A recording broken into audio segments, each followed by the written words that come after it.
Trump launches his re-election campaign. The media can barely hold themselves back in fury, and AOC steps on a political landmine. Good news, the journalistic firefighters are there to save her. I'm Ben Shapiro. This is The Ben Shapiro Show.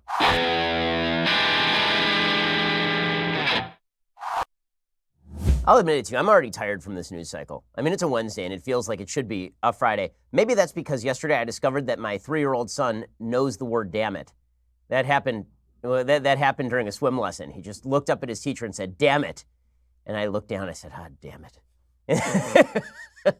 Well, we'll get to all the actual news in just a second. But first, what if buying a house was like buying a timeshare? You show up with a herd of other people that also wanted the free gift. Then you're in a pressure cooker sales presentation for 90 minutes. Let's call it 3 hours. You don't have the opportunity to have your real estate agent professionally negotiate the price. No inspector to uncover hidden problems. No loan officer to explain every detail of the loan terms, interest rate, fees, payment schedule, total cost, folks.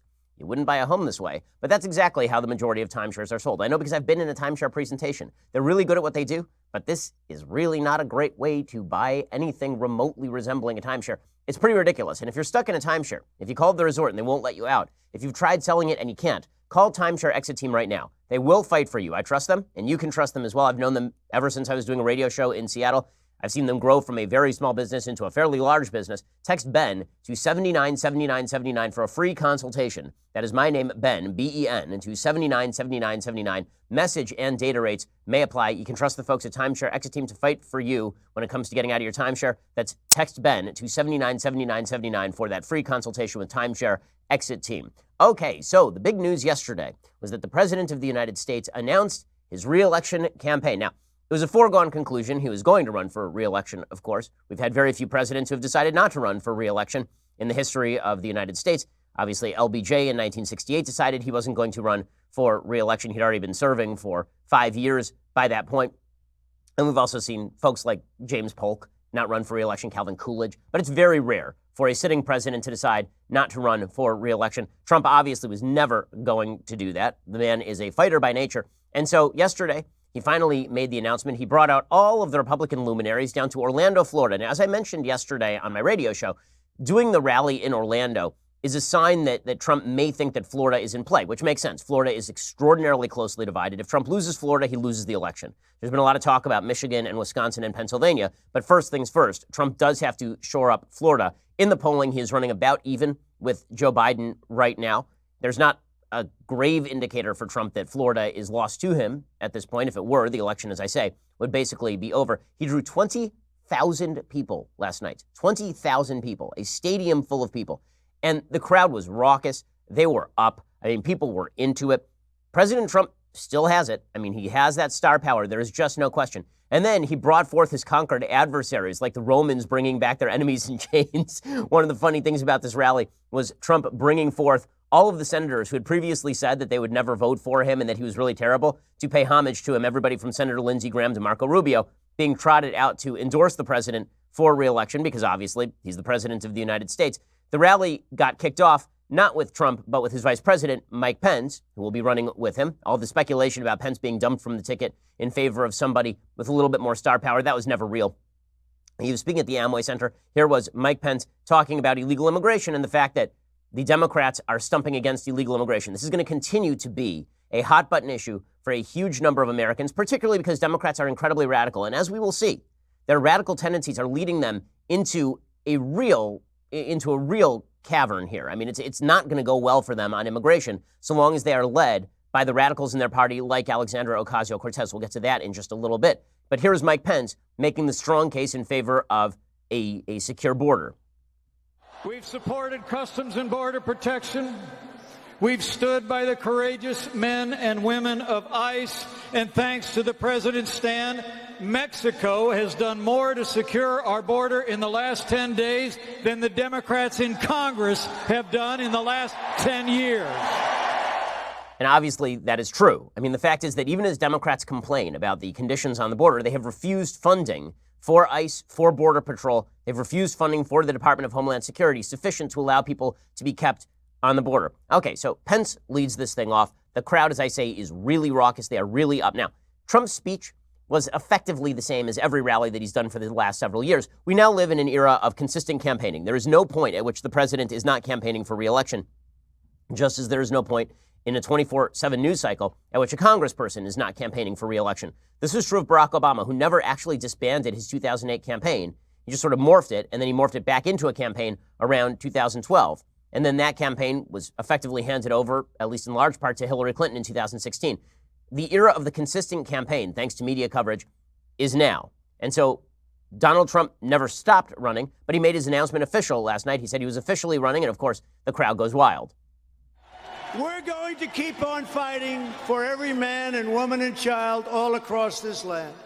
With every ounce of heart and might and sweat and soul, we're going to keep making America great again. And then we will indeed keep America great. We will keep it so great. Better than ever before. And that is why tonight I stand before you to officially launch my campaign for a second term as President of the United States. Okay, so obviously you can hear the crowd very enthusiastic. And this is what Republicans are counting on, is that the polls are undercounting Trump voters, or that perhaps the polls aren't taking account of the enthusiasm gap between Democrats and Republicans. Certainly, President Trump's campaign manager was saying exactly this. Brad Parscale, his campaign manager, said, we don't need to pay attention to the polling. The polling is dead. Now, I think this is a bridge too far. I think that the odd circumstance by which the polling on the state levels was off dramatically in 2016, but the national polling was correct. I'm not sure that you can continue to bet the data will always be wrong, but apparently this is part of the campaign strategy. Here's Brad Parscale telling CBS News about this. The country's too complex now to just explain what you mean. I just think the country's too complex now just to call a couple hundred people and ask them what they think. There are so many ways and different people that are going to show up to vote now. The way turnout now works, the abilities that we have to turn out voters, the polling can't understand that. And that's why it was so wrong in 2016. It was 100% wrong. Nobody got it right. Okay, well, the truth is that on the national level, actually, it was pretty good. In 2018, it was also pretty good. So, for the Trump campaign to basically say polls don't matter, I understand this is all part of a campaign tactic in order to make sure that Trump's base is not depressed, that they think that this election is not only winnable, but winning for President Trump, even if the polls say otherwise. I'm not a fan of ignoring the data, even if the long shot came in 2016. That's basically what happened. Now, Nate Silver had it about a 70-30 shot Hillary Clinton was going to win. A 70-30 shot is not a 100-0 shot. It means sometimes 30% of the time the underdog wins. And that's what happened in 2016. To kind of cast out all the data, I think is wrong. But I understand that it's part of a broader Trump campaign strategy, which is to get his own folks to ignore whatever polling data comes out in the somewhat justified belief that the polls were mistaken in 2016 and could easily be mistaken again. So President Trump's campaign is going to be launched on two bases. One is that the Democrats are really, really bad, and two is that his record is really good. Those should be the two bases. And then there's this third basis upon which he is launching the campaign that I think is not going to be fruitful for him, and that is that he is a victim. I don't think that presidents who proclaim that they are victims tend to win re-election very often. I think presidents who spend a lot of time complaining that everybody is mean to them look weak, and that is not something that the American people sympathize with very strongly. So when President Trump is on the attack against the Democrats, he's in good shape. When he's talking about his stellar economic record, for example, or his foreign policy record, which I think is overall very good, although I disagree with his North Korean policy in particular. I think he has a lot to brag about there. But when he gets into the woe is me kind of routine, yeah, that's red meat to the base, but it's not going to win over anybody in the middle who basically says, you're president of the United States, stop complaining, dude. So here's President Trump with line number one. The Democrats are extraordinarily radical, and they want to destroy you and the country. Now, the media, of course, are going nuts over this. How could Trump say such a thing? Well, Barack Obama said things that were very much like this in 2012. There was the implication from Democrats consistently that Republicans wanted to grind the poor under their heel, that Republicans are terrible for the country, that they want old people and sick people to die. I mean, Bernie Sanders says this sort of stuff on a routine basis. I mean, right now, the Democrats are claiming that Donald Trump is setting up a Holocaust on the border. We'll get to that in just a bit. But here's President Trump making the case that Democrats want to destroy you and the country. His case against democratic radicalism will be a fruitful line of attack for him. The Democrats don't care about Russia. They only care about their own political power. But they are really going after you. That's what it's all about. They wanted to deny you the future that you demanded and the future that America deserves and that now America is getting. Our radical Democrat opponents are are driven by hatred, prejudice, and rage. They want to destroy you, and they want to destroy our country as we know it. Not acceptable. It's not going to happen. Okay, well, this is the core of his pitch. The core of his pitch was always that there are motivated players inside the Democratic Party who want to see a fundamental sea change in the nature of the country, and that those people are focused on attacking the so-called deplorables. It's why Hillary Clinton's attack on the deplorables was a huge campaign error. There's been this burgeoning sense inside a large part of the country that Democrats sneer at a huge number of Americans, going all the way back to Barack Obama suggesting that people in the middle of the country were bitter clingers who were focused on gods and gun and xenophobia because they were poor and stupid. Going all the way back to then, there was this feeling that there is this huge culture gap, and Trump has taken advantage of that culture gap by saying to a lot of folks, well, listen, I respect you, but Democrats don't. I take you seriously, but Democrats don't. When you tell me that you have problems in your life, I take that seriously. Democrats claim that you are beneficiaries of white privilege. Democratic radicalism is Trump's best friend here. It is Trump's best friend. And Trump continues along those lines. He also suggests, look, the Democrats are socialist, and they're openly proclaiming they're socialist, and this isn't a socialist country. More than 120 Democrats in Congress have also signed up to support crazy Bernie Sanders' socialist government takeover of health care. They want to end Medicare as we know it and terminate the private health insurance of 180 million Americans who love their health insurance. America will never be a socialist country. Again, his attacks on Democrats are going to be a fruitful line of attack because Democrats don't know what to do with it. Many of them want to double down on this. And then some, like Joe Biden, don't know whether to double down or whether to run away from it. We'll get to Biden in just a second, who's experiencing another campaign gaffe. Again, I think his campaign is much weaker than advertised. We'll get to more of that in a second.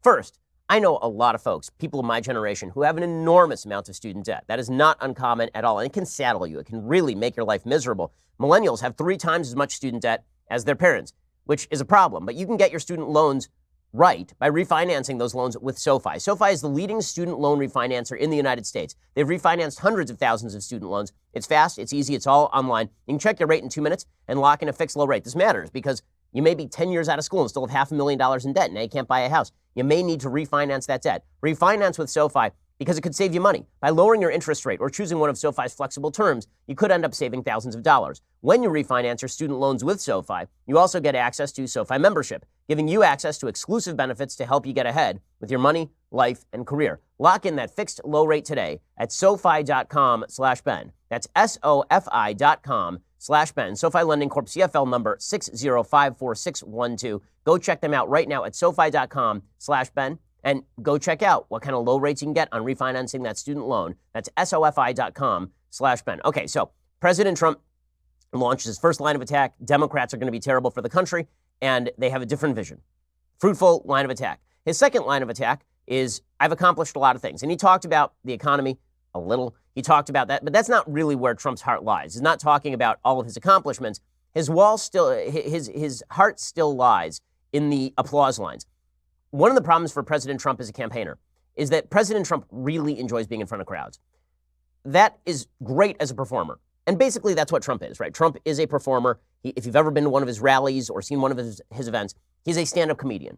He's a stand-up comedian who stands in front of large crowds and tells jokes and delivers applause lines. And so he goes back to sort of the tried and true old standards here. Here's a mashup of his various hits. Many times I said we would drain the swamp, and that's exactly what we're doing right now. We're draining the swamp. Just in case Hillary Clinton lost. Remember the insurance policy.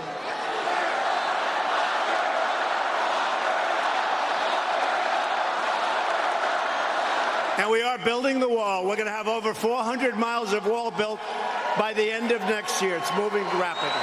The chanting, lock her up. There was a point during this rally where the crowd started chanting, CNN sucks, at which point CNN actually cut away. It was amazing. The media are not biased in any way. They're not just trying to preserve themselves in any way. CNN, I mean, there's footage of it. President Trump starts talking. The crowd starts chanting, CNN sucks. And so CNN, in retaliation, cuts away from the president's re-elect rally. The amount of press we have tonight reminds me of the Academy Awards before it went political and their ratings went down the tubes.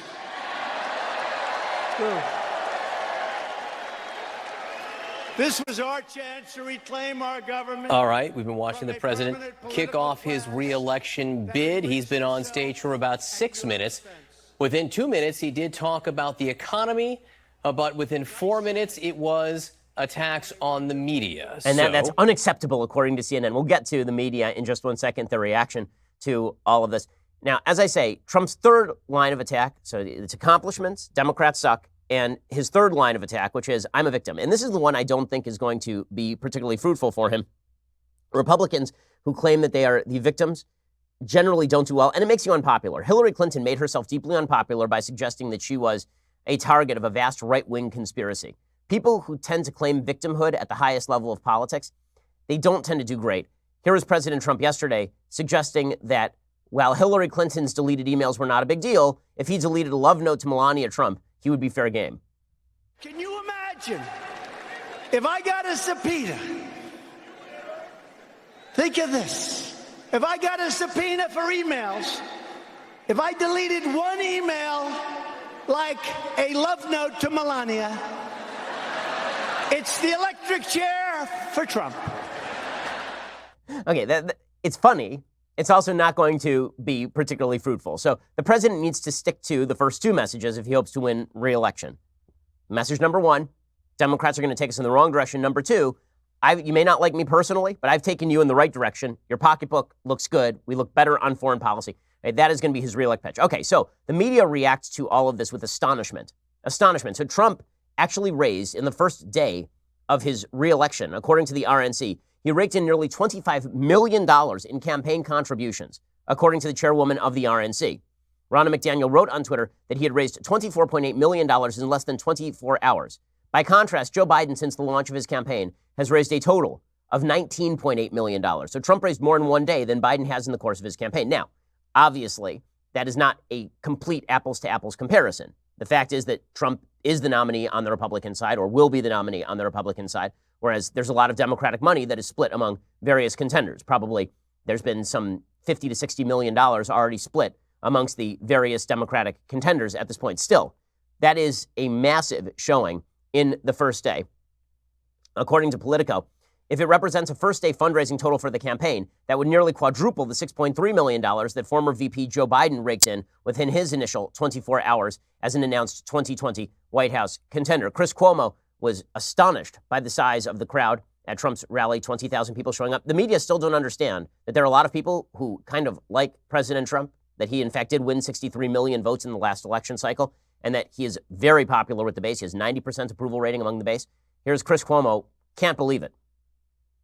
So based on the capacity of the arena in Orlando and what we see from the seating, there's probably 20,000 people at this rally for the president tonight, and that is bigger than Democrats are getting so far, to be sure. Is the size of the rally suggestive of the 60 million plus votes needed to win the next presidential election? No, maybe not. But it has to mean something, that as Democrats are playing these little clubs in Iowa and New Hampshire, Donald Trump is playing arenas. Okay, well, obviously that is true. CBS News was also reporting on the size of the crowd. They reported that people were coming all across America to watch Trump's re-elect kickoff. There was a day-long festival there outside the arena where supporters of the president were gathered, and there were reports about this time last night that there were already a handful of people who had been waiting for hours to get a seat in the venue, a sign perhaps of the sustained support for the president there in Central Florida. Okay, so the media are very nervous about President Trump, and their nervousness is coming out in the most radical possible way. They're reverting to the Donald Trump is Hitler line. So Don Lemon, along with Chris Cuomo, so two blocks of wood on TV, Don Lemon suggests that President Trump is just like Hitler in the sense that Hitler also had Jewish grandchildren, moved the U.S. embassy to Jerusalem, and was generally philo-Semitic. In that way, exactly like Hitler. Here's Don Lemon making this idiotic case. As an objective news anchor on CNN, he's so objective. He and Chris Cuomo, the level of objectivity is stunning. Think about the despicable people we've had in history. Okay, now I'm going to use an extreme example. Think about Hitler. Think about any of those people. Would you say that person is allowed, or let's put it this way. If you could look back in history, would you say, well, I'm so glad that that person was allowed a platform so that they could spread their hate and propaganda and lies? Or would you say it probably wasn't the right thing to do to spread that because you knew in the moment that that was a bad person and they were doing bad things? Not only were they hurting people, they were killing people. Okay, he was specifically talking about whether the network should be airing the speeches of the President of the United States he just compared to Hitler. Man, the journalism at CNN, I can't imagine why people at Trump rallies shout CNN sucks. Just can't imagine it. Why would they do such a thing? With journalisming like that, just getting the journalism everywhere? I mean, it's incredible. It's an incredible showing of objectivity and journalistic firefighting by our media establishment. And listen, they're just doing their jobs, guys. I mean, come on. They're just sitting there fact-checking President Trump in real time. They're just there ensuring that President Trump doesn't dissimulate. He doesn't lie. He doesn't dissemble to the American people. That's what they have to make sure of. They will put little chyrons at the bottom of his speeches saying that what he's saying is not true. They are making sure that the fact-checking is tuned up to 11. They're dispassionate arbiters of the truth who are standing up for the American people. That's what Jim Acosta says, and I believe Jim Acosta because Jim Acosta is a model citizen when it comes to journalism. Now, I know, this is all incredibly stupid. I mean, members of the media overall despise President Trump. They despise Republicans. They despise conservatives. It oozes from their every pore. And if you don't believe me, all you have to do is watch their coverage for about 24 hours. That's it. All you have to do is watch their coverage for a grand total of approximately 24 hours. And contrast their coverage of, say, a Democrat who says things that are untrue and stupid on a routine basis with their coverage of President Trump. Now, President Trump says a lot of things that are untrue and ridiculous, and I call him out on those things. When Democrats do it, the media treat it as though Democrats are just good-hearted people trying hard to do the right thing, while President Trump is a Hitlerian liar. Case in point, AOC. We'll get to her in just 1 second. First, there are a lot of people who are trying to use your data and make money off of it. Basically, all the social media companies do is take your data and then make money off of it. Well, why shouldn't you control your data and make money off of it? Big Token is a new app. It lets you share data about yourself, your interests and your habits, and then you get paid for it. Right now, you share an enormous amount of information with tech companies. They make money off of it, so should you. This is where Big Token comes in. Here's how it works. First, you download the app and you sign up for a free Big Token account. Next, you complete actions to earn points. Actions include answering surveys, checking into locations, connecting your social accounts, and more. Then you can redeem your points for rewards like cash and gift cards or donate your earnings to charity. You choose what data you share with Big Token, and then you get paid for it. The surveys in the app will ask general questions about your demographics and lifestyle and specific follow-up questions based on what you answered. You can also get more points for referring friends and family. Your data is always secure in Big Token. So if you want to start earning money for your data, go to the App Store or Google Play, search for Big Token, that's BIGTOKEN, that is one word. Download the app and sign up right now. Make sure to use my referral code Shapiro. Again, search Big Token in the App Store, Google Play, download the app, use my referral code Shapiro to sign up, claim your data, and get paid for it as opposed to letting other people make money off your data. Okay, so speaking of the media's insane bias, all you have to do to detect the media's insane bias is follow how they treat the estimable AOC. Intellectual heavyweight, woman with an IQ, I would say easily of 95. I mean, she is just incredibly bright, incredibly facile, really in control of her knowledge. So yesterday we commented on this briefly because it didn't seem like it required further comment, but apparently according to the media, it does. AOC was doing an Instagram in which she compared detention of illegal immigrants at detention centers where they are fed and where they are housed and where they are kept pending an asylum trial.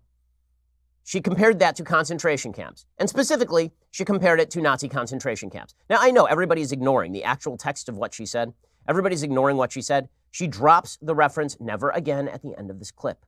When you say never again, you are specifically making a reference to the Holocaust. But the media took various lines of attack to defend AOC. First, they claimed she wasn't talking about the Holocaust. Then they claimed, well, there are other concentration camps that aren't the Holocaust that she is talking about. Then they claimed, well, maybe it kind of is like the Holocaust after all.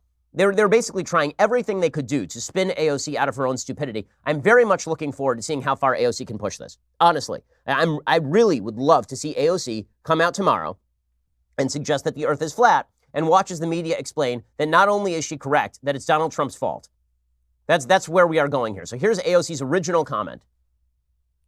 The United States is running concentration camps on our southern border. And that is exactly what they are. They are concentration camps. And if that doesn't bother you,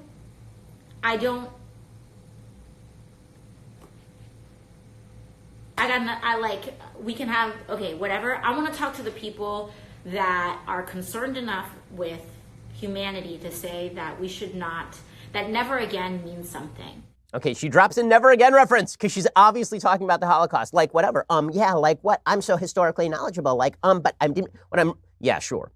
Okay, so then she tweets this out. Okay, just to be clear, she tweeted this out also. She tweeted, this administration has established concentration camps on the southern border of the United States for immigrants, where they are being brutalized with dehumanizing conditions and dying.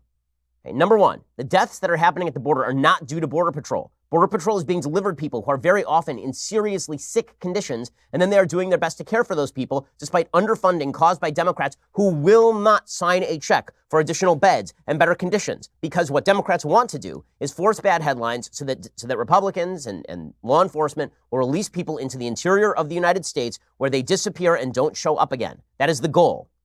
It's absolutely cynical and disgusting. AOC then tweets out, and for the shrieking Republicans who who don't know the difference, concentration camps are not the same as death camps. Oh, tell me, AOC. Tell me all about it. Drop some historical knowledge on me, AOC, about concentration camps and the Holocaust. She says concentration camps are considered by experts as the mass detention of civilians without trial. No, that is not what concentration camps are considered by experts. And when you put it in scare quotes, you might want to quote the expert you're talking about so we can dispute this. If all the concentration camps were detention of civilians without trial, you know what we would call those? Jails. That's what jails are. When you arrest somebody and you don't try them and you hold them in jail pending a trial, are those concentration camps? I assume that maybe she would say yes because she's a crazy person. She also says that's exactly what this administration is doing. Okay, so first, you'll see, the media tried to claim that she didn't mean what she said. Obviously, she's not. Obvious. How could you guys say that she's talking about the Holocaust? I mean, sure, she used never again, but she's not talking about that. When she says concentration camps, she means camps where people concentrate, like where they sit there and stare at things, or where they drink juice made from concentrate. Probably that's what she's talking about. Now, anyone who watches this knows precisely what she is talking about, but that is no good. Apparently, according to Brian Stelter at CNN, journalistic ombudsman of CNN, he claims that the MSNBC viewers who watch this knew she wasn't talking about the Holocaust. Weird, because half the media are claiming that she was and that she's right, and the other half are claiming that she wasn't. So which is it, guys? So hilariously enough, Yad Vashem, the Holocaust Memorial Museum, had to sound off on this. Okay, and they tweeted out, AOC, concentration camps assured a slave labor supply to help in the Nazi war effort, even as the brutality of life inside the camps helped assure the ultimate goal of extermination through labor. Learn about concentration camps. #Holocaust, #history. When you're getting actually tweeted by Yad Vashem about the history of the Holocaust, not great. And then the acting ICE director comes out and he says, this is absurd, because of course, this is absurd. The Congresswoman has accused this agency, and particularly this department, of housing migrants in what she calls concentration camps. Do you think that's an inappropriate comparison for the Congresswoman to make? It's completely inappropriate. It's reckless, it's irresponsible, it's misinformed, and it's flat out wrong. And of course, that is 100% true. Liz Cheney jumped in as well, one of the high-ranking House members for the Republican Party. She jumped in, she said, please, AOC, do us all a favor and spend just a few minutes learning some actual history. 6 million Jews were exterminated in the Holocaust. You demean their memory and disgrace yourself with comments like this. And number one, I would like to point out here that the exact same people who are defending the comparison between detention camps at the southern border, detention centers at the southern border, and concentration camps from the Holocaust side with Iran and Hamas and want to boycott the state of Israel. So when we're talking about the actual extermination of Jews, they're like, well, whatever. And when it comes to, people being temporarily held because they're trying to get into the country illegally, then it's like, oh, that's just like the Holocaust, guys. Talk about trivializing the Holocaust, that would be it. And it's amazing the lengths to which people will go to spin this thing. So somebody pointed out yesterday, one of the differences between the detention centers at the border and the Holocaust and concentration camps generally is that usually concentration camps don't involve people trying to get into the country. The Jews were not fleeing to get into Germany. And then the Germans were like, look at all these illegal immigrants. We better jail them, pending trial. Mostly the Jews were trying to get out because they were being slaughtered and exterminated. Well, my favorite part of this is that AOC then comes up with another line of attack. It's so funny. She comes up with these various lines of attack, and Democrats have to shift on the move to defend her because they're so stupid. I mean, what she says is so dumb. So she then tweets out, Liz Cheney says, you know, when you're talking about concentration camps, lots of Jews got exterminated. Here's AOC's, no, we need the extermination. The 19 is what we need here. AOC then tweets out that it is just very, very bad that Liz Cheney used the term extermination. She says, maybe you should learn history. Using Nazi terms like extermination is really bad. You can't do that. Yad Vashem just used the term extermination because that's part of history. Here is AOC responding to Liz Cheney. She used the term extermination, which is co-opting the language of that. You know, that term implies that the people who died in the Holocaust, it doubles down on the rhetoric that justified it. And so I think it's, I think she's the one that needs to do her homework.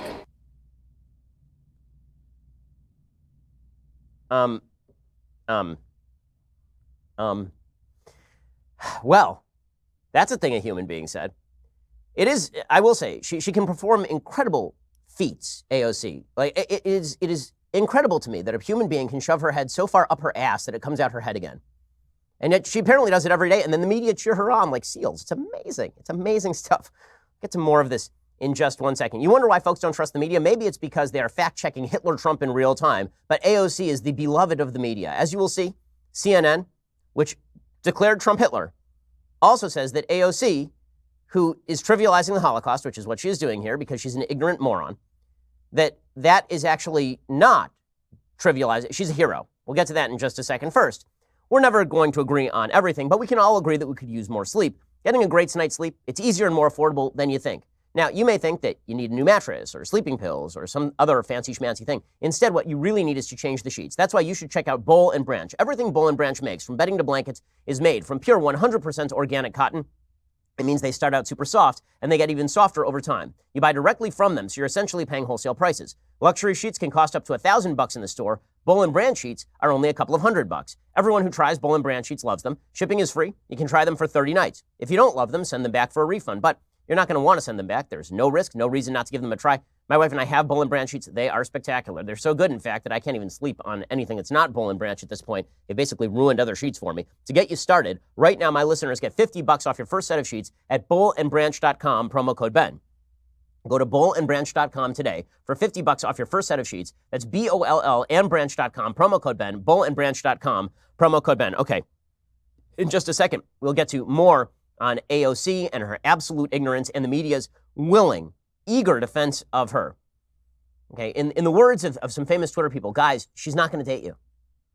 Okay, but we'll get to that in just 1 second. First, let me remind you, we are taking our backstage live show on the road for a very special one-night-only event, August 21st at the Terrace Theater in Long Beach, California. That is correct. I, the God King Jeremy Boring, Andrew Klavan, Michael Knowles for some reason, even more important than Knowles, the Daily Wire merchandise table will be there live. I mean, the table won't be alive. It'll be dead. But we will be there live, except for Knowles, hopefully. We'll talk politics, pop culture, and my favorite part, answer your questions live from the audience, which is always the best part. Plus, people will be pontifical. They'll smoke cigars and be genuine asses. Tickets go on sale to the public this Friday. But today through Thursday, only Daily Wire subscribers get exclusive pre-sale ticket access, which is one of the reasons you should subscribe. Become a subscriber, get your tickets today. Come join us for a fantastic event, or at least a mediocre event I'm forced to be at. So come join us, become a subscriber, and at least hang out with me, guys. I mean, if I have to be there, at least give me some company other than these guys who I see every day. I mean, seriously. Yeah, also, you should subscribe because there's all sorts of goodies, 2 hours additionally every afternoon. We have all sorts of goodies behind the paywall. For $99 a year, you get this, the very greatest in beverage vessels, the leftist tears, hot or cold tumbler, which is just like a concentration camp, according to AOC, because it's a tumbler that holds things. So you should probably go check that out as well. $99 a year. You get all of those glories. Also, you're helping us out. The fact is that the militant left is interested in shutting down all debate and deplatforming everyone. You help us protect against that by becoming part of the team. Please join us over at dailywire.com. We are the largest, fastest growing conservative podcast and radio show in the nation.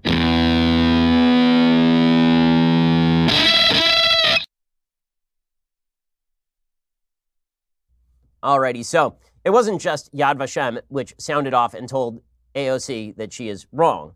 It was also the JCRC of New York, which is the central coordinating and resource body for 60-plus Jewish organizations in the New York metro area. They wrote a letter to her yesterday saying, "We are deeply disturbed by the language used in your recent Instagram live video, which seeks to equate the detention centers on America's southern border with Nazi-era concentration camps. The terms concentration camp and never again are synonymous with and evocative of the atrocities committed by Adolf Hitler's Nazi Germany, in which 6 million European Jews were systematically denied civil and human rights due to their race and ultimately murdered in a state-sponsored genocide. As concerned as we are about the conditions experienced by migrants seeking asylum in the United States, including family separation, unusable facilities, and lack of food, water, and medical resources, the regrettable use of Holocaust terminology to describe these contemporary concerns diminishes the evil intent of the Nazis to eradicate the Jewish people. We urge you to refrain from using terminology evocative of the Holocaust to voice concerns about contemporary political issues." This is, by the way, a nonpartisan Jewish group that includes a bunch of liberals in it. Okay, and that didn't stop the media. The media came out in full-scale defense of the idiocy of AOC. Kevin Cruz, Twitter's favorite historian over at Princeton, he started tweeting out in her defense. He says, "We associate the Holocaust with death camps like Auschwitz, but those didn't come out of nowhere. Concentration camps like Dachau had been around since 1933, setting the principle that Auschwitz then built upon. So, to prevent another Auschwitz, protest another Dachau." Okay, so now Cruz is comparing detention centers at the border for illegal immigrants trying to enter the country, pending trial, to Dachau, which was, I mean, again, the level of historical ignorance from this supposed historian is astonishing. Dachau was supposedly a home for German citizens who were dissenters. It was made a political detention center for political enemies of the Nazi regime as early as 1933. To compare that to what happened at the border is insane. It's insane. Okay, but this is what, but don't worry, he's a historian, guys. Chris Hayes of MSNBC tweets out, "If you spend a few minutes learning some actual history, you will find out that concentration camps are different from death camps and have a history that both predates and extends far past the Nazis," which is, of course, why AOC used the term never again, which is a Holocaust-specific term. I'm sure she was talking about the Boer War. Really, she's an expert on the Transvaal. She's an expert, AOC is, on the internecine warfare between the British Empire and the attempted South African Republic, and all it goes back to the Boer War, guys. That's really, Chris Hayes is right on it, guys. That's what she's talking about. Then Jerry Nadler gets involved, the Democratic New York congressperson. He says, "One of the lessons from the Holocaust is never again, not only to mass murder, but also to the dehumanization of people, violations of basic rights, and assaults on our common morality. We fail to learn that lesson when we don't call out such inhumanity right in front of us." So I feel like Nadler here is losing the thread. So you got Kevin Cruz and Chris Hayes making the case she wasn't talking about the Holocaust and wasn't talking about Nazi concentration camps. And then Nadler is saying, no, she was talking about it, but it is like the Holocaust. You're going to have to pick a lane, guys. Was she misappropriating the Holocaust because she's adult, or was she exactly correct and Trump is actually incipient Hitler? Pick one. When Chris Cuomo picked a side, he says Trump is incipient Hitler. This is an amazing. So Chris Cuomo, again, brilliant, objective news anchor. Yesterday on CNN, he claims that concentration camps has no Nazi connotations. I'll be honest, I did not see that coming. But he says concentration camps have no Nazi connotations at all. But you know what does have a Nazi connotation? America first. So Donald Trump saying America first is just like the Nazis, but concentration camps is not a reference to the Nazis. So he's calling Trump a Nazi while saying that AOC was not calling Trump a Nazi because concentration camps have nothing to do with the Nazis. Okay? Makes sense? If you're crazy, here's Chris Cuomo on CNN. I say concentration camps because that's how they are defined internationally. That's what these are. I am not equating with stigma of the Nazis and the Jews. Leave that part aside. We all know what the connotation of concentration camps is. If we went out on the street and asked 100 random people, 99 of them would tell us, would give us an explanation or a definition that relates to Nazism. She used the phrase never again, which we know is specifically linked to the Holocaust, to the Shoah, and that is disgraceful. AOC should apologize at the least and probably resign. One point of pushback before I get to you, Angela. You did not have similar problems with the phrase America First, which is equally stained, or the word nationalist, which is equally stained. No, Holy yes, crap. The word nationalism is equally stained with Nazism? Truly? Nationalism is equally stained. Do you know how historically ignorant you have to be to believe that? Seriously? Nationalism, or the phrase America first, is equally stained with Nazism as concentration camps? Oh, our media. Guys, I understand that you're getting those massage oils ready. I understand that you desperately want to carry the drool cup for AOC. But my God, you wonder why your credibility is in the toilet? Maybe it's because you will bend yourself into pretzels that make the pretzel companies jealous in order to achieve the justification for AOC's stupidity. Honestly, I'm looking forward to seeing what other stupid crap AOC can say that you guys will defend, because apparently you guys will go all the way down this rabbit hole. Every inch of the way. It is unbelievable. Unbelievable. You keep doing this. It's great. It is, by the way, I will note also that AOC doubled down today. She changed her metaphor. Now it's no longer Nazi concentration camps. Now it's just like Japanese internment. So now we're going to get the Twitter historians today explaining that holding people who are illegally crossing the border pending a trial and pending an asylum that may let them become citizens or that may deport them to their home countries is just like interning Japanese American citizens of the United States without trial for years on end during World War II, which, by the way, was done by Bernie Sanders' hero, FDR. It's exactly the same thing. Okay. Meanwhile, the Democrats are trying to counter all of this with Joe Biden. So it's chaos on that side of the aisle. You know, Donald Trump is not a popular man. Just by poll data, Donald Trump is not popular. But I'll tell you what's not going to help you. The media chasing AOC like a desperate fan craving attention on the one hand, and Joe Biden on the other hand. So Joe Biden has himself in trouble again today because it is a day ending in Y. He did a campaign riff yesterday, apparently, when he was in the Senate. He talked about when he was in the Senate. He said that he would occasionally cut deals with segregationists. He said, I was in a caucus with James O. Eastland. And then he launched into a nostalgic riff about the good old days when senators could argue with each other, but still compromise. And this is driving people up a wall, because what he said is, yeah, there were some bad people, but we still came to compromises, and that's what the Senate is all about. You're not allowed to say these things. You're not allowed to say them. And people are, rightly or wrongly, going after Biden on this basis. People pointing out that the folks that he is talking about cutting deals with were some of the worst segregationists in American history. You know, Biden is just going to keep stepping in it because he doesn't know where the lines are, because the lines keep moving on him. It is pretty amazing. Jonathan Chait over at New York Magazine has a long piece about this. He says, at first blush, Biden's segregationist riff is disturbing. When you poke below the surface, it gets even more disturbing. It suggests he has not grasped any of the tectonic changes in American politics and that he is equipped neither for the campaign nor the presidency. He says American politics has grown more polarized because the unusual and precarious conditions of the 20th century have disappeared. Politics in the 19th century was deeply polarized around linked issues of race and big government. But after Reconstruction was crushed, the Republican Party abandoned its commitment to African American equality and activist government, while the Democratic Party eventually adopted those identities. Weird, because the Democrats, after Reconstruction, were still the dominant party in the South, so that's not historically true. But he talks about how basically Mitch McConnell and the Republicans are the root of all evil and represent the segregationists today, and Joe Biden is still trying to make deals with them, and this is the big part of the problem. So Biden is not going to be let off the hook. His sort of charming old codger stuff is not going to be of much use to him in this whole fight. He's going to be attacked mercilessly by the other Democrats and by the media, who, by the way, are beginning to notice. It's amazing how conveniently the media notice things. It's pretty incredible. So the media only noticed that Joe Biden happens to be a habitual liar occasionally. So when he's running for president in like 1988, and then not for 8 years when he was vice president, but now again, they're beginning to notice that Joe Biden makes things up, prevaricates an enormous amount, and that he says dumb things repeatedly. By the way, here's what Biden said. He said, I was in a caucus with James O. Eastland. He never called me boy. He always called me son. He said that there was another senator named Talmadge who was a segregationist.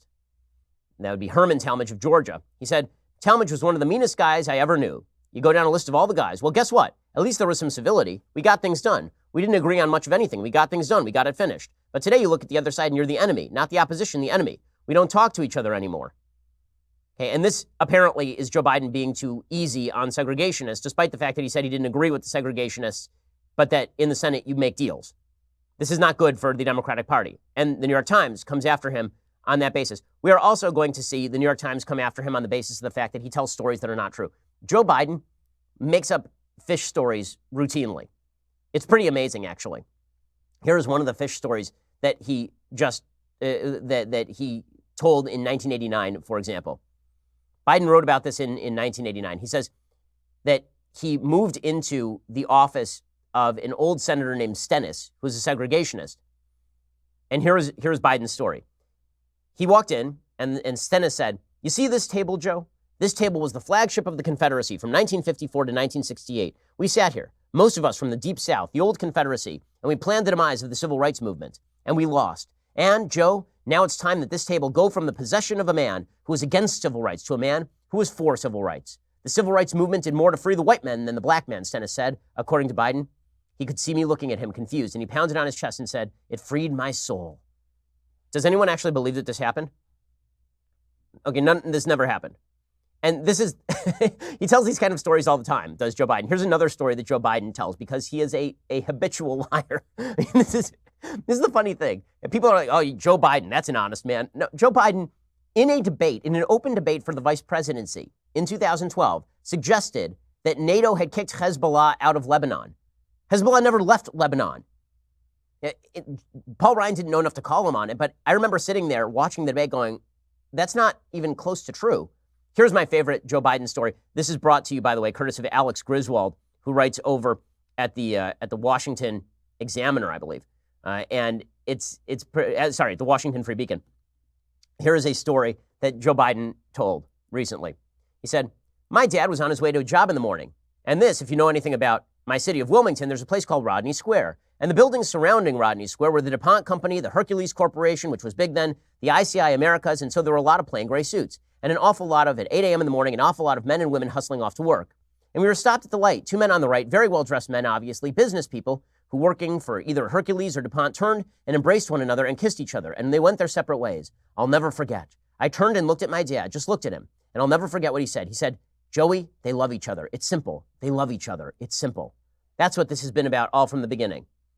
So Biden was 17 in 1959. So according to Joe Biden, in 1959, he was driving through downtown Wilmington and saw 2 male businessmen kissing each other in the business district in full view of everyone in a state where homosexuality was illegal.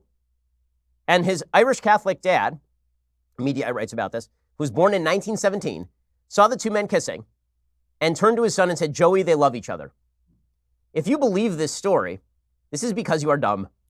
Okay, Joe Biden tells these sorts of stories all the time. He's going to fall apart. He's going to blow up on the launch pad, but not because he's dishonest. He's been dishonest for a long time. He's going to blow up on the launch pad because the media are going to start treating him the way they treat Trump. There's only 2 types of treatment from the media. There's the AOC treatment and there's the Trump treatment. He's going to receive the Trump treatment. The media have decided they're not interested in a Joe Biden presidency, and so they are going to tear him down. Up until the point he becomes the nominee, if he survives that long, at which point he will get the AOC treatment. That's the way this is going to go. And then people wonder why we don't trust the media. Okay, time for some things I like and then some things that I hate. So, things that I like. There is a movie that is actually quite good on Netflix. You sort of have to have the ending explained to you, so I won't spoil it for you. But the movie is called I Am Mother. I am a sucker for sci-fi. I really like sci-fi. And the basic premise of the movie is that there is a robot in the future that is raising a baby in a condition in which all of humanity has died out. So it's in a bunker.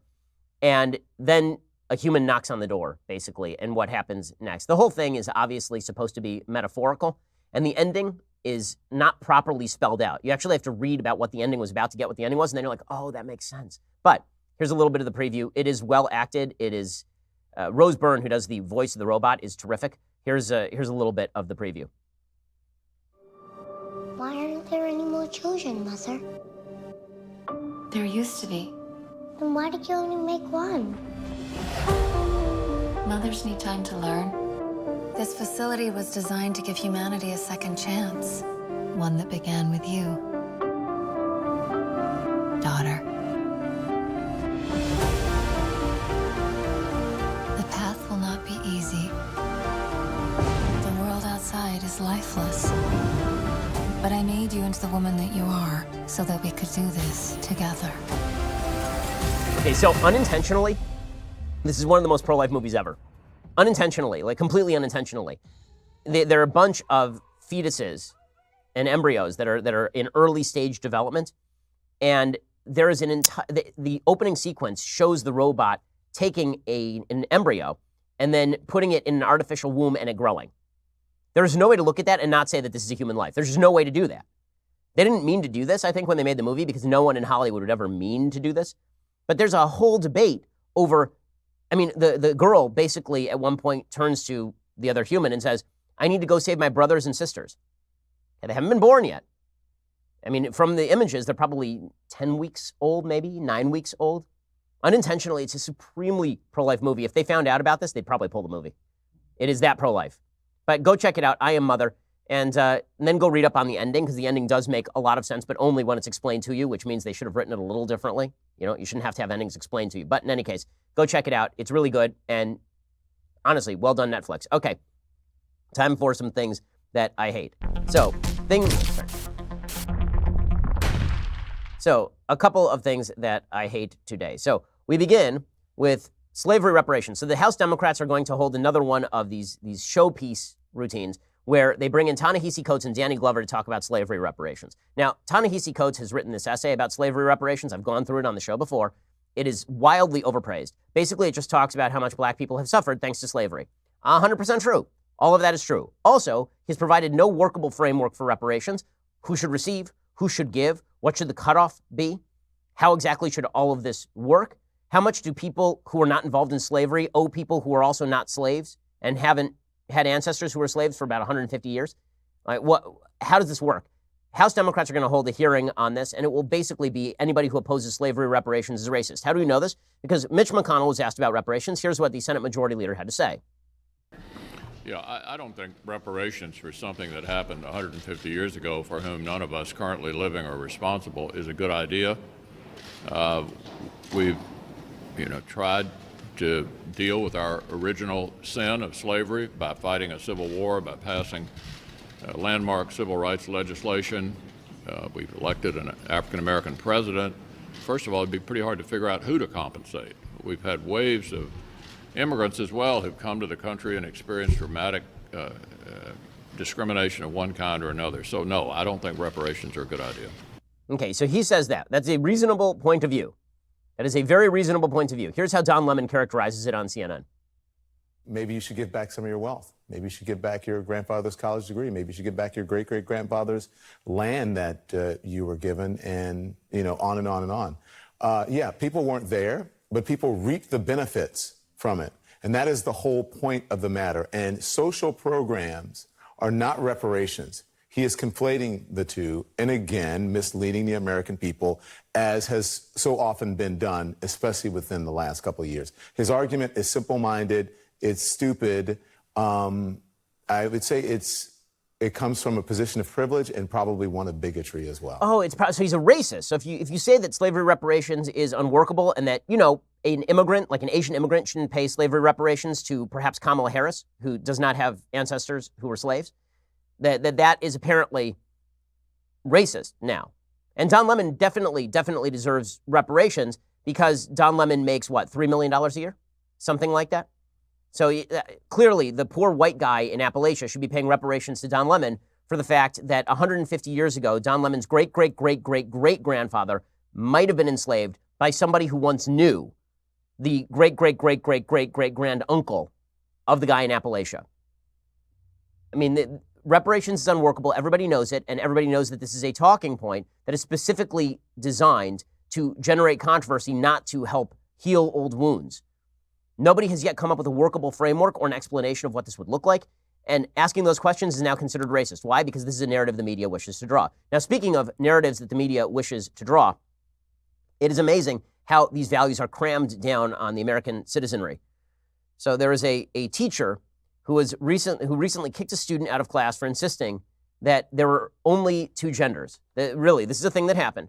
So the teacher was talking specifically about biological sex, and the student said there are only two sexes, male and female, which is true. There are intersex people, but there are only two actual sexes, male and female, biologically speaking. Intersex people exist, but this does not obliterate the categories of male and female. Okay, so the student says this, and the teacher immediately expels the kid from class while acknowledging openly that what he is saying is utterly ascientific. There are more than one gender in this country. That's your opinion. That is my opinion, and that is an opinion which is acceptable in the school I'm afraid yours, which you're saying that there's no such thing as anyone other than male or female, is not inclusive. Scientifically, there are just two genders, depending on what I get it. gender But you're choosing to make an issue of this, because I said, are you really going to hear? That was your opportunity to keep quiet. Not in the So school. you get to put your opinion out in class, and my opinion. I am not. My opinion has to stay I inside am my not house. putting my opinion. I am not putting my opinion out. I am stating what is national school authority policy. Okay, and then the student says it's not scientific whatsoever, and the teacher concludes, not every policy is scientific, Murray. Oh, this is good. Well, here's what happens when policy is not based on science or anything else. By the way, this happened, I believe, in Scotland. So this is not happening in the United States yet. Okay, so here is what you end up with. You end up with this bizarre argument that sex does not exist. And if sex does not exist, then no such thing exists as straight or gay or sexual preference or anything like that. And this leads to the inherent absurdity of the piece I'm about to bring you from Psychology Today. Karen Blair writing, Professor Karen Blair. Okay, you ready for this? Because you're going to have to put on your confused hat on, because this is deeply confusing. You'll see why. The article is called "Are Trans People Excluded from the World of Dating?" New research explores the extent to which trans people are excluded from dating. So basically, this professor and colleagues published some findings to a survey question of who would you date. The findings were published in the Journal of Social and Personal Relationships. According to the piece, our results indicated that 87.5% of the participants who were asked this very question only checked off the cisgender options, meaning a person who believes that their gender corresponds to their sex, meaning you're a female and you think you're a female, excluded transgender and non-binary individuals from their hypothetical dating pool. This apparently is responsible for the suffering of the transgender community. It is not, in fact, that gender dysphoria is a mental condition that leads to depression and is heavily linked with it. It must be societal discrimination and cruelty. And what the article basically purports to say is that you are, in fact, a sexist if you will not date a transgender person. So they say, while only a very small minority of cisgender heterosexual individuals were willing to date a trans person, a much greater percentage of individuals who identified as bisexual or queer provided inclusive responses. Now listen to this take. One reason for this may be that individuals with queer or bisexual sexual orientations are already looking beyond gender in many ways when selecting a person to date. Well, I have another alternative to this idiotic take. Here's the alternative. If you're a cisgender heterosexual, if you're a man who thinks you're a man and you're heterosexual, you would like to have sex with biological women. And if you present me with a biological man who says he is a woman, I will not be attracted to that person because I am a heterosexual man who's attracted to physical women, to actual biological women. Whereas if you are bisexual, you don't care, do you? Because you're attracted to both sexes. So it's not that cisgender heterosexual individuals are bigots. It's that they are attracted to exactly the people they say they are attracted to. And that's not bigotry. That's called human evolution and biology, which has led to the progeneration of the species. But we're so stupid now that we have reached a point where if you are a man who is straight and you say you will not date a biological man who says he is a woman, then this makes you gay or bisexual, right? Because the biological man who says he is a woman is actually a woman, according to the left. So if Bob over there, the 300-pound hairy dude, if that guy says he's actually Cecile, and you're like, no, not interested. You're gay, man. You're gay. If you're not into Bob, you're gay. Because Bob is actually Cecile, even though he's 300 pounds hairy and has a penis. You are gay. I'm sorry to tell you this. If you don't sleep with that physical dude, you are a gay man. Because he's actually a woman. Okay, this is what happens when you conflate gender. This is what happens when you separate gender from sex and say they are absolutely malleable. Sex is not gender. You can identify however you want. And then you merge them back in. And you say, no, sex is actually gender. So this is what happens when you say you can be a biological man and your gender is a woman, but also trans women are real women. If by real you mean like biological, if by real you mean should be treated like a woman in every aspect of life, then you are saying something so radically incoherent that you end up with the bizarre result that if you are a homosexual man who will not sleep with a woman who says she is a man, this is because you are gay. What? Now, this is because you are straight, actually. So again, to take the counter example, you're a gay man. You only want to have sex with dudes. And here's a chick. And she says, hey, I'm a man. And she has all the lady parts. And you're like, well, not really into that because, I'm into dudes. And then, and she says, no, but I am a dude. You're like, no, but you're not like biologically. Bigot. Not only are you a bigot, you are straight secretly. You're straight. If you don't want to have sex with a woman and you're a man, it's because you're straight by this perverse logic. We are so disconnected from anything remotely approaching reality at this point that there's no way for us to even have basic conversations. If words just have no meanings, this is how you get to where we are. And it's absurd in the extreme. Okay, well, we'll be back here a little bit later today with 2 additional hours of content, plenty more to talk about. Plus, we'll be back here tomorrow. As always, I'm Ben Shapiro. This is The Ben Shapiro Show.